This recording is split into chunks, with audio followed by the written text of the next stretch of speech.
Video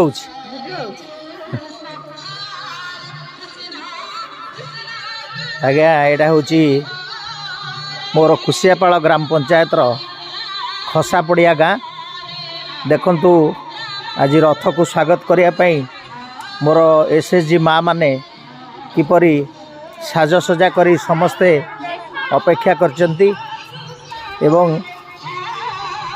Shri Jagannath महाप्रभु निमंते कलश और दीप सजाड़ी एवं गाँ सारा झोटी पकईकी स्वयं जगन्नाथ को स्वागत करुछंती। तेणु यह एक अभिनव भावावेग। तेणु आसंतु आमे समस्ते जगन्नाथ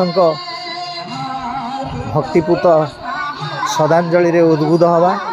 समस्ते किपरि अपेक्षा करचंती माँ माने देखंतु किपरि कलश बसीची अक्षत अरुआ चाउल महादीप सबू रास्ता रेडी होगी अच्छी भजनर ताले ताले रथ बर्तमान खसापड़िया ग्राम परिक्रमा करुअछि। जनसाधारणकर एभली उच्छ्वसित संबर्धना और भक्तिभाव देखि मु व्यक्तिगत भाव में दीयमाण और अत्यंत खुशी।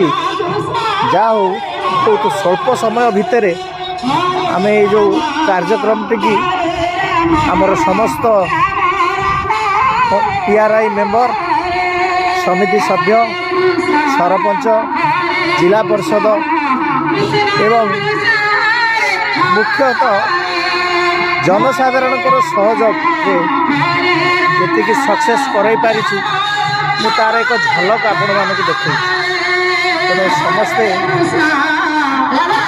आउ गोटे पार्ट आमर अच्छे आउ 2 दिन चलो आम अन्य गाँ गुड़िक आहरी भल रेस्पॉन्ड हम ये कथा मुझे जापारि। समस्त को जगन्नाथ भले रखु। जय जगन्नाथ।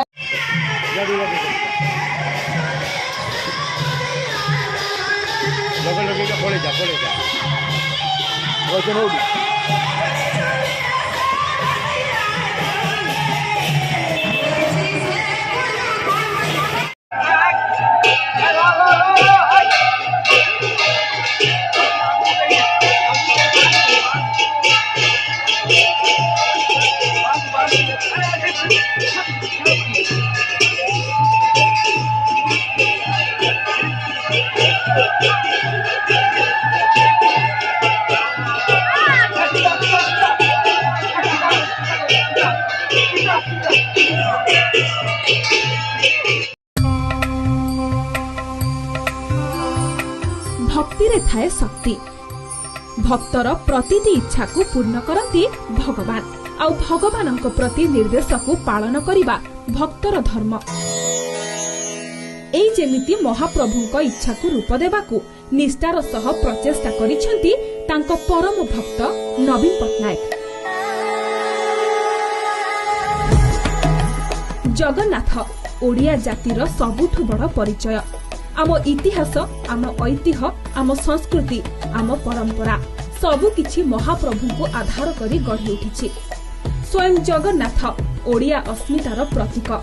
तेणु तांको धामर विकास करिबा ए जाति पाई पुण्य कर्म जहा करिबाकू संकल्प नेइथिले मुख्यमंत्री। माननीय मुख्यमंत्री गाड़ी रे जिबा बेले से कोउटी भी महाप्रभुकर फोटो देखिबे, बैनर रे पोस्टर रे कोउटी भी देखिबे, टिके मुंडिया मारिबे। से पूरी जिबा बेले तो आपन रथ यात्रा टाइम रे तो 30-40 टा पोस्टर आसीबो, होर्डिंग आसीबो, सबु जगह रे सार आखी बंद करके ये करिवे। तापर मु सार को पचारली, सर आपण महाप्रभु को एते भल पाउंती ना? ही सेड सारा ओडिसा भल पाउची। I reflect the people of Odisha. So किछि ना किछि करबा पड़िबो श्री मंदिर पे। सेइट्रो आरंभ होला ए श्री मंदिर परिक्रमा प्रोजेक्ट। नवीन महाप्रभु को भारी भल पाती। एमिति कि 2021 मसीहारे विधानसभा श्रीक्षेत्र परिक्रमा संकल्प आगत कला बेले अत्यंत भावप्रवण होई पड़िथिले मुख्यमंत्री, जहाँ तांको प्रगाढ़ भक्तिर परिचय दिए। ସେହି ଭକ୍ତ ହିଁ ଆଜି କୋଟି କୋଟି ଜଗନ୍ନାଥ ପ୍ରେମୀଙ୍କ ପାଇଁ ପରିକ୍ରମା ପ୍ରକଳ୍ପର ରୂପ ନେଇଛି, ଯାହା ଐତିହାସିକ ଓ ଅବିସ୍ମରଣୀୟ ଏ ଜାତି ପାଇଁ, ଏ ମାଟି ପାଇଁ। जय जगन्नाथ।